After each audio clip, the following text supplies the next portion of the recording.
ఎవరికైనా ఏదైనా శుభం కలిగితే ఆ శుభానికి కారణం ఎవరు అంటే శంకరుడే. నేను చెప్పట్లేదు ఈ మాట, శాస్త్రములు చెప్పే శుభములన్నీ కుప్పలు తెప్పలుగా ఆయన పాదముల దగ్గర పడి ఉంటాయిట. ఆయన అనుగ్రహించాడు అనుకోండి, ఓసారి ఇలా అంటే అది ఎగిరి వెళ్ళి ఇంటికి తోరణంగా పడుతుంది. అందుకే ఒక గడుసు కవి ఒక మాట అన్నాడు, నేను ఓ పువ్వు పట్టుకొచ్చి మీ పాదాల మీద వేశాను అనుకోండి, నేను వేసినది ఇది పువ్వు, మీ పాదముల మీద ఉన్నది ఇది పువ్వు.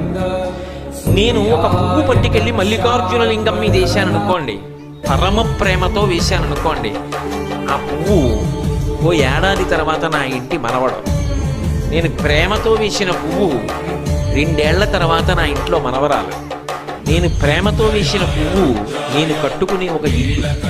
నేను వేసిన పువ్వు నాలో కలిగేటటువంటి భక్తి. నేను వేసిన పువ్వు ఏ వయస్సులో నాకు రావాలో ఆ వయస్సు